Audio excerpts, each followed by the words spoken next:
All right, everyone. We'd like to welcome Peter Malnati to the interview room here at the 2025 Valspar Championship. Peter, you coming back here as the champion. What's it like seeing your picture everywhere and experiencing that for the second time in your PGA Tour career? Yeah, it's definitely not familiar. But this is, obviously anyone who saw the end of the tournament last year knows how special it was to me in that moment, and to get to kind of relive some of those memories is really, really special for me. Coming in here, how do you feel your form has been this season? I was just looking, and it's kind of similar to last season coming in here. You know, you've missed as many cuts as you've made. It's kind of been up and down, but resulted in a victory last year. What's the feeling this year? That's right. Honestly, I've been in this doldrum of. It's kind of funny looking back on the win last year. I mean, that was such an amazing, peak for me. And it's something when you win, you feel like, you can't help but feel like, hey, I got something. Something's clicked. I figured something out. And then the game is so humbling.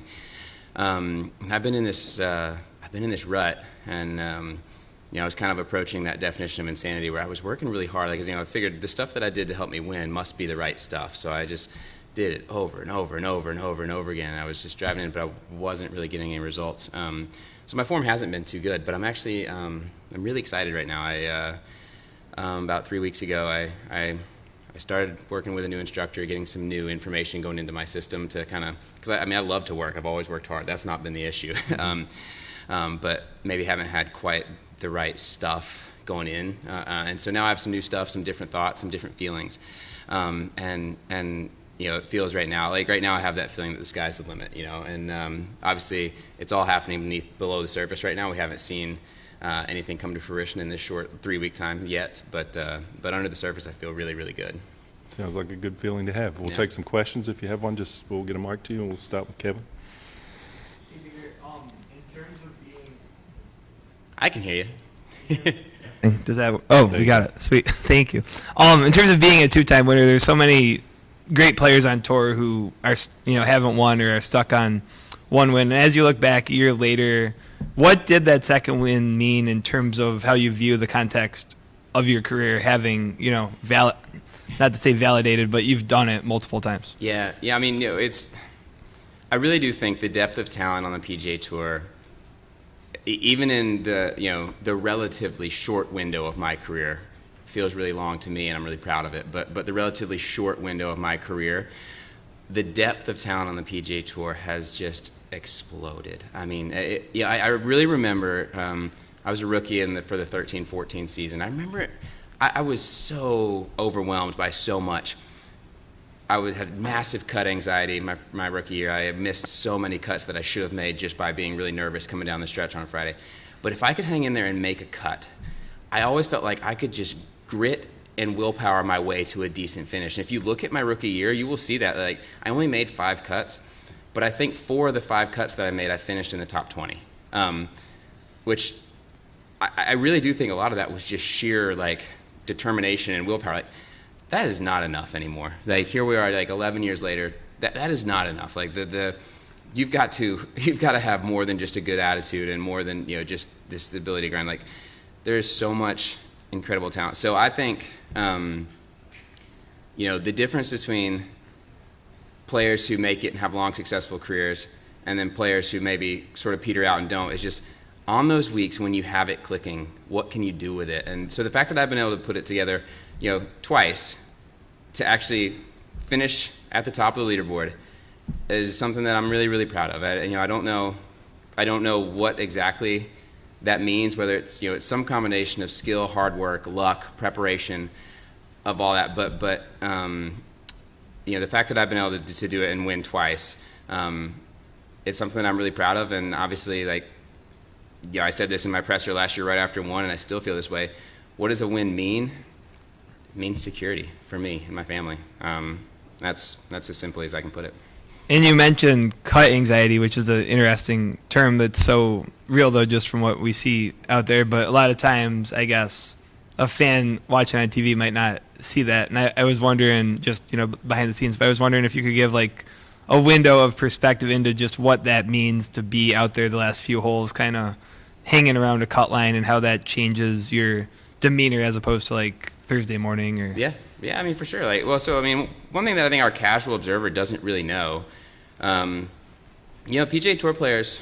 I hate this term because it's vague and it's not really correct. It doesn't quite apply to us, but in a sense, we are independent contractors. Like, PGA Tour players pay our own travel. We do our own lodging, accommodations, pay our caddies. We do all that, and if you miss the cut at a tour event, you get exactly $0 of compensation. So early in my career, it was really a financial strain, the cut anxiety. And now it's less of that, which I'm really thankful to be able to say. But now it's more of like, there is this sense at every tour event, and I would say this is true for me, this is true for a rookie who needs the money, and this is true for Xander Schauffele, who's second in the world and has the longest cut streak on tour. Or third in the world, whatever he is. Like, there is this sense of pass-fail around the cut line, and it feels miserable to fail. It's awful. It's an awful feeling. Whether you need the money or not, whether you need the FedEx Cup points or not, whether you need the validation or not, is an awful feeling to fail. And so there is, like, I obviously could go into sports psychology and all that about this, but at its simplest form, like, there is a pass-fail test every Friday on the PGA Tour. And it's it's a miserable feeling when you're on the wrong side of that grade. So I think that's something that every pro golfer deals with. Okay, Adam and then Paul. I might be picking at a wound here, but you failed last Friday in kind of horrific fashion. What were the feelings like after that? I mean, to be honest, it was two truths held at once for me. Like. In one sense, it was every bit the nightmare that it looked like on Shot Tracker if you got to see it. Like, I hit a bad drive, got unlucky on my second shot, hit a pretty good one from a long way away because I had to drop way back. And it just a calamity of errors, a little bit of bad luck, and then it was awful. It was awful. I don't really want to relive that. But the other truth that I held at the same time is I've recently started with a new coach. I've got some new feelings. And coming down the back nine on Friday, I played some beautiful golf, and that was really, really fun. And I don't even feel like, what happened on 18, I mean, that stinks. But it wasn't so much, like, I know this internally, like, it wasn't so much a choke, to use that word, as just bad shot at the wrong time. Like it was, I played really, really good golf coming down the stretch on Friday. And so that's, what I'm taking from that is there was a lot of growth for me last week. Having some new feelings, some new stuff, playing well on the back nine on a Friday. Really, really good stuff. So that's, you can't deny, obviously, the way it finished stinks, and it hurt. I was pretty miserable the rest of the day on Friday, and even I put myself through a really grind session on Saturday last week, and it wasn't super fun because I wanted to be out on the course competing. But there was a lot of positive last week, and I'm going to take that. Going back to something else you said, how do you come to terms with the fact that, as you said, there are more great players than ever, but we're going to reduce the size of fields here, players elsewhere next year? I mean, that's not something that I really love, obviously. Like, I think that's pretty obvious where I'm sitting. I've said this before. As we voted to reduce the fully exempt membership from the top 125 down to the top 100, that was a vote to cut my own head off. I finished in the top 100 exactly twice in my tour career. But I think that's the right direction forward for the PGA Tour, and I think it's the right direction forward for a couple of reasons. I think there's been a clear focus since Live Golf came on the scene. There's been a clear focus to cater to the top players on the PGA Tour, the top stars, the people, the fans, the people that generate the most attention from our casual fan. The tour focuses a lot of our energy and resources on them right now. And, is that great? I don't know. I mean, for the majority of the tour, it might not be, but it is good for the overall business of the tour, and that makes it good for all the members. But I think with that being the case, we're living in this environment now where the tour is focused on its top players. Well, if that's the case, we have to have a clear avenue into that group. We got to have great mobility to become a top player. And I think it may seem a little counterintuitive to say make the field smaller so that you have a more clear path. I think that actually is what needs to happen, because starting next year on the PGA Tour, if you are a card-carrying member, a fully exempt member of the PGA Tour, whether you're the last graduate from the Korn Ferry Tour or a person who has finished 30th on the tour, finished 51st on the tour the year before, you're going to have the same access to PGA Tour events. And so we're going to have a level playing field, and we're going to see who are the guys who can rise to that level, to be the top players, to be the next generation, to drive the stars. And I don't think that we were able to really do that when you have a guy coming off the Korn Ferry Tour who doesn't really get a start in a full point event until fields expand to 156. We needed to make some changes. I hate that those changes involved making the tour smaller, but the structure that we have is going to be better in a lot of ways. It's going to be better for our fans, and it is going to give a more level playing field for, even though there will be a few less of them, the guys that are fully exempt PGA Tour members are going to have the same opportunity to become a top player. And so I think that's why the tour actually looks more competitive and, as painful as it is for me to say this, a little bit better. That's my son, I feel like. It sounds a lot like my son. I think the tour will be even more competitive. We'll take one, Bob, right there. Thank you. You spoke pretty passionately there about the cut, the whole idea of how important that is, and yet, as you know, that's been a discussion point for you guys at times with the signature events. There are 5 of them that don't have them. There's some thought that, we're sliding into doing what Liv does if you're going to not have cuts, and obviously the 3 playoff events too. I'm just curious, in those discussions, have you talked about maybe those events should have cuts or should have more players, and where does it stand? I mean, it sounds like we're where we are with just the 3, the legacy ones. Yeah, no, I think I've been clear with my stance on this publicly, in the boardroom, everywhere, so I don't mind saying it again. I do feel like cut is an integral part of professional golf. I feel like the playoffs being 70, 50, 30 is great. I feel like if you have qualified into the playoffs, you have made the cut. So I'm fine with the playoffs being exactly where they are. I think field sizes in the signature events is something that a lot of research went into determining that they needed to be smaller for the benefit of the entire PGA Tour environment. I understand that research that was done. I agree with a lot of it. I still think ideally we would play our signature events. For me, I think we would play them, 100 players with a cut would be, I think, ideal from my perspective. Whether or not we get to 100 players, I still think having the cut, even a small cut like we have in the legacy events, is an integral part of professional golf. And that coming from a guy who's missed more cuts than he's made, and I hate every one of them. I hate every single missed cut. I think a cut is an integral part of professional golf. So I think as we move forward, I don't think we're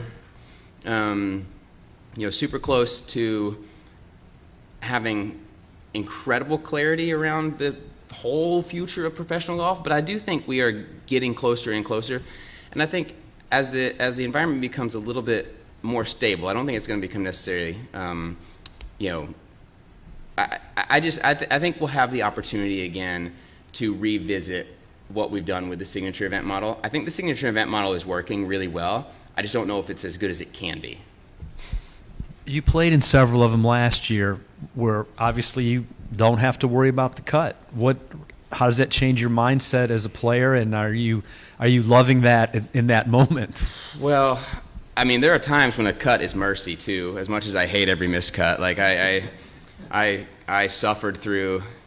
I've been public about this too. Like the Travelers Championship is I call it my sixth major, because the Players is definitely a major for me. The Travelers Championship is my I absolutely love that event. I love that golf course. I love the community.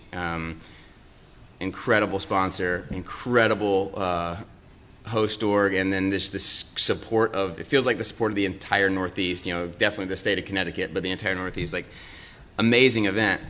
But I mean, I had to suffer through 2 rounds on Saturday and Sunday there, knowing I was going to finish last. I was so bad, and it's like, I still hate every missed cut, and I appreciate the fact that, in a signature event, finishing last gives you a nice paycheck. That's great for me and my family. So thankful for all that, and thankful to have been there. But oh my gosh, I do feel like there are times when a cut can be mercy, and so I don't know. I'm thankful. I'm thankful for every made cut. I like playing 4 rounds on the PGA Tour. It's really good. But I think it's woven into the fabric of professional golf. It's, you come, you play well, you play 4 days and get a check. You play poorly, you play 2 days and go home in a pretty big hole for the week. That makes our sport unique. There's not a lot of guaranteed contractual money in our sport. You've got to earn it, and I do like that. All right, let's see if we can wrap it up with Kevin. Who's your new instructor, and how did you guys get connected? I'm working with a guy named Liam James. Liam's an Englishman. We got connected through a mutual. My trainer that I've worked with since nearly the beginning of my career on tour is also an English guy. Knows Liam, is friends with Liam, and he sent him a few swing videos for me a few weeks ago when I was just kind of spiraling. And Liam is interesting. Given our new, well, not new, but our alliance with the DP World Tour, Liam coaches several of the players that have graduated to this tour from the DP World Tour in the last 2 years, so he's spending a lot of time on the PGA Tour now. So it's worked out really, really well. And he's, it's different. I've had great instructors in my career. Like, I'm not floundering because I've had bad instructors. I've had great instructors, but I've had guys who have come at it from entirely a playing background. Like, my coaches have been players, and I've found great value in that. But Liam's a little different. He comes out, he's studied it. He has studied the swing, he's studied the mechanics. So it's a different perspective for me. He's taken me on a little bit of a different kind of route to understanding what I do. And I think, just having that different voice, that different perspective, I'm learning, I'm growing, I'm really excited about that. So it's really cool. And with alluding to some of the changes with the Korn Ferry Tour 20 cards now instead of 30, how would you say, how much tougher is it to get a card in terms of tougher to finish 20th on the Korn Ferry Tour points list as opposed to 30th? Yeah, I mean, I obviously I'm thankful to say this. I'm well removed from playing a full season on that tour, but I do remember. In fact, I think the last time I played the tour was 25 in Korn Ferry Tours, right? But I do remember always thinking, if you get a win on the Korn Ferry Tour, you need a couple more events, something decent. And at top 20, and pretty nice full schedule on that tour now. Like, a win doesn't guarantee it at all by any stretch. You've got to have a good, steady year. And like, I talked about the depth of talent on the PGA Tour. Well, guess what happens when the depth of talent on the PGA Tour is really, really good?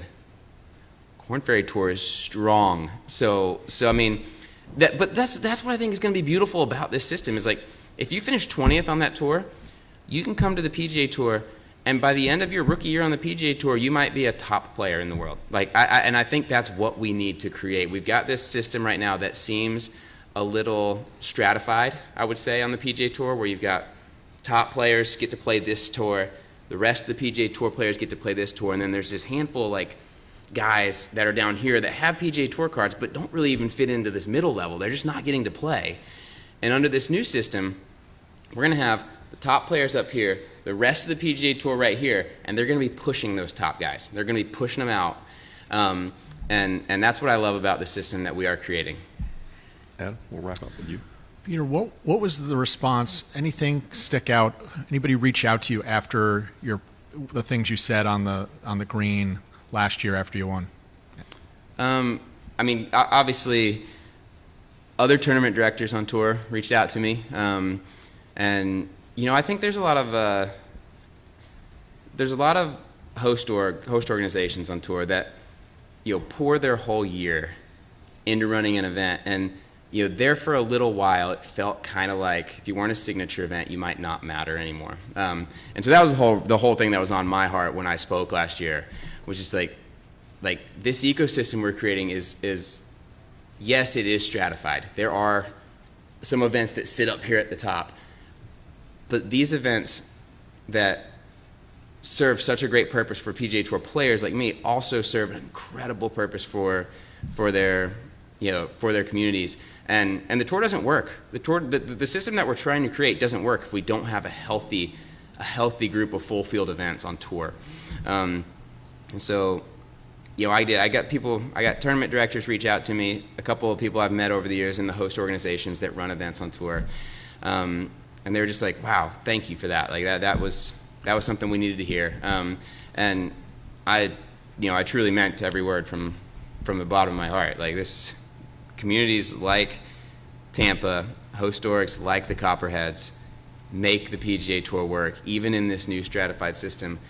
We don't have this, like I've said this multiple times and I mean it, the most important thing that we need to do as a tour, if we're going to be living in this world that kind of creates these upper level events, we've got to create active mobility. Like guys have to be pushing to get the top players out, create new stars, and if we don't have healthy events that are making meaningful impact in their communities at this level of the PGA Tour, then we're not going to have that mobility that we need. So that's what I said. That's what I meant. I think it was appreciated by a lot of people. Last one, go ahead. Your hope and vision for how this new tour is going to work, do the amount of exemption categories help or hurt that? Exemption categories, be more specific. Okay, so sponsor exemptions, but also 2-year exemptions, major medicals, down to career this, career that.